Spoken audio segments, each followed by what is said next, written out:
Magandang araw mga kaibigan. Ito, i-share ko sa inyo, ay parinig yung post ni Sas Rogando Sasot. Sabi niya, Senator Jinggoy is in Singapore. Sigaw ng mga tao doon, Duterte, Duterte pa rin. Nako, nakakapanindig, balahibo po ang sigawan ng mga kababayan natin sa Singapore. Grabe ang outpouring o pagmamahal nila sa mga Duterte pagkatapos itong biglaang impeachment ni VP Sara. Okay, ito, iparinig ko sa iyo ha.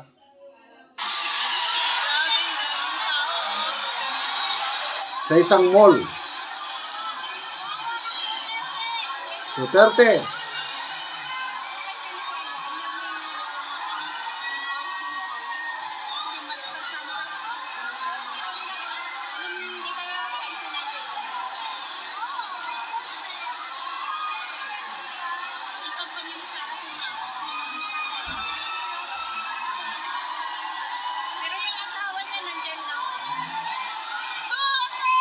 yun na.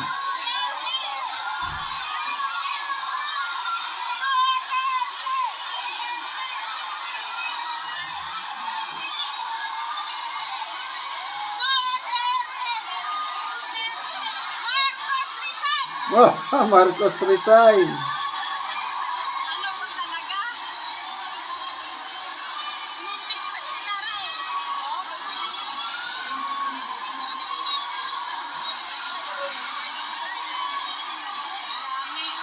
Dami, no? Ilang floors yung mall yan, no? Parang bigla ang rally. Pro Sara Duterte rally sa Singapore.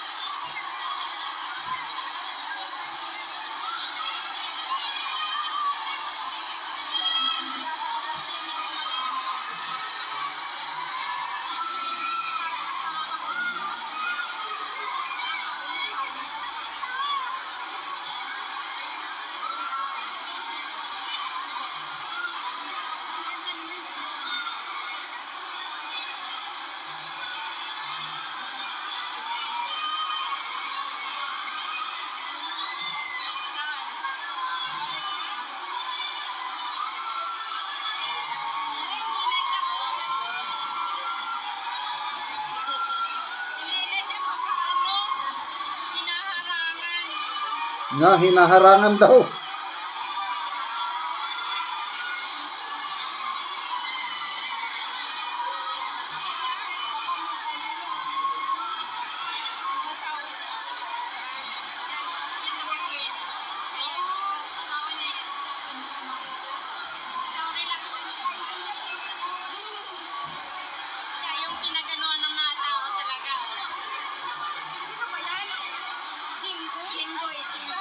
Jinggoy Estrada.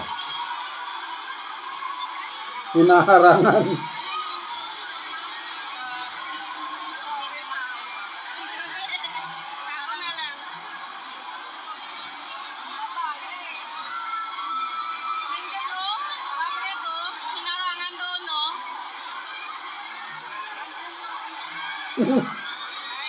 People power.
Grabe, no?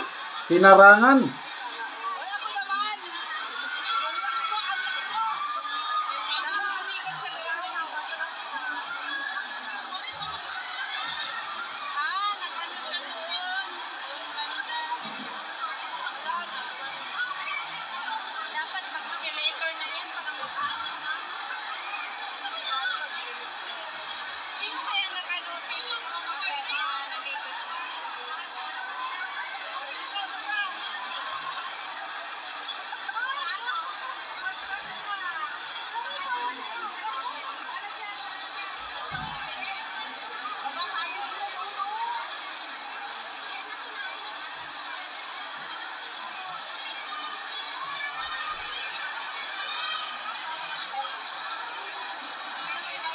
Okay.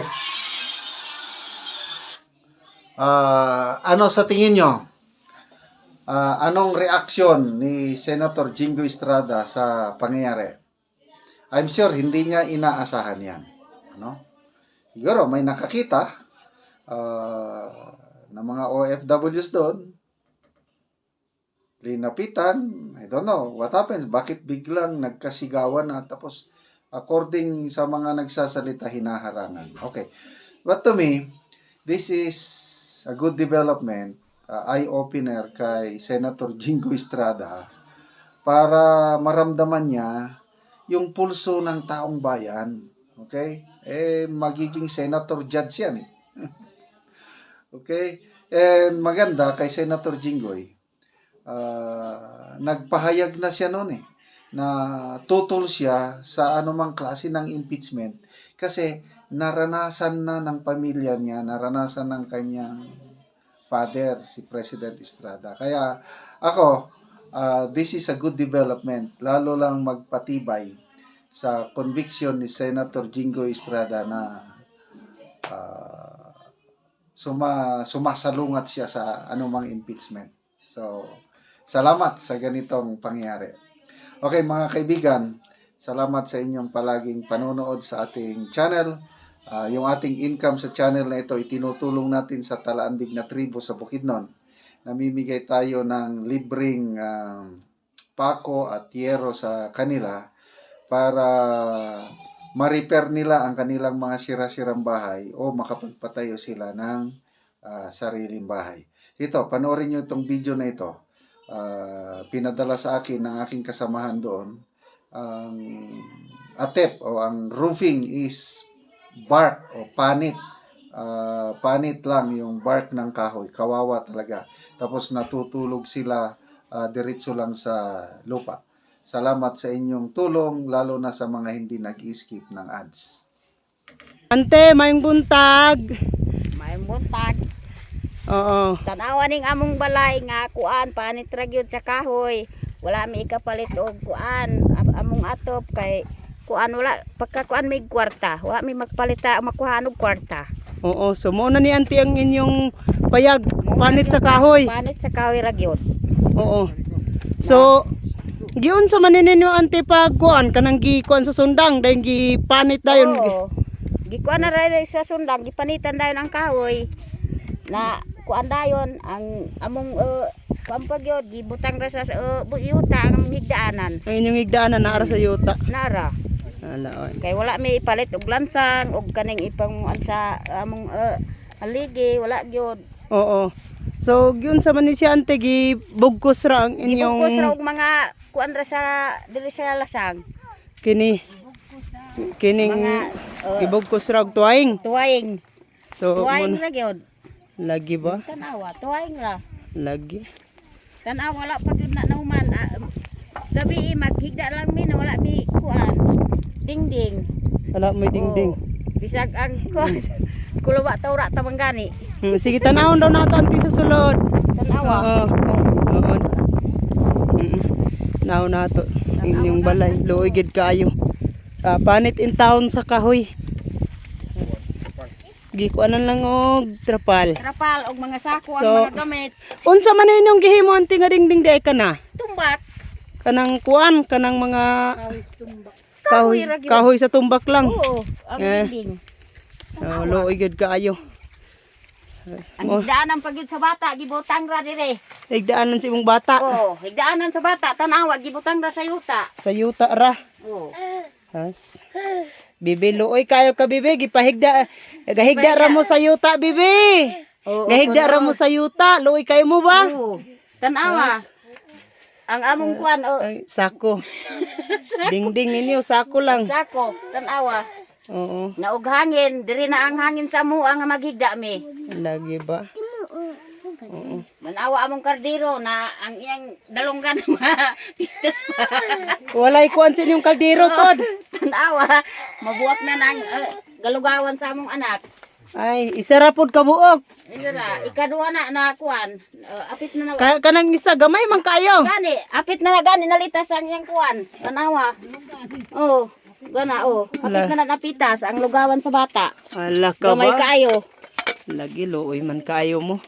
Nahin karang inyong kuan in taon. Maulanan man gyud na inyong... Wala nan kay wala na kuan og kuan kaning atop.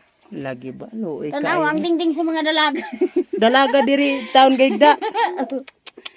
Muragi kuan ang iya. Kaluoy ba? Tanawa. Oh, kuan nang gyud. Survive rasad mo ani nga pagpuyo nga. Sus. Luoy gay kayo. Tanawa ang kapanganan sa bata. Muna nailingaw sa inyong bata ang bunga sa kahoy na lang. Bunga sa kuan na uway. Bunga sa uhay. Uway. Bunga sa uway gana kuanan sa bata. Napdos Lagi. pag yun. Lagi ba? Sige ante, rin namin magdugay ante. Salamat kayo nga nakita na mo gid ang inyong balay. Tanawa. Ante, unsa man imong ikasulti ante nga nabisita ang inyong balay? Pasalamat ni. Og kinsay maluoy sa amo nga maghatag sa among balay nga kuan among iatop kay tanawa ni og ulan gani na diri na sa amo sa ulan. Gabi muulan nana sa amo mabasa na may kuan. Lagi ba? Ay maka kuan ang ulan. Ay mo nang ang ulan na kuan basa na mi. Oo, so naagid in town sa yuta. Sige ante, salamat. Tanawa ning mga bata nga mag kamang-kamang na Sus. tanan-tanan. Oo, sige ante, salamat. Ano na sa amin ante, luoy kayo mo. Magampo lang tante sa Ginoo sa mga Kinsay panalangin makatabang. o mga makatabang sa inyo. Kinsay Sige ante. makatabang sa tuwa. Oo.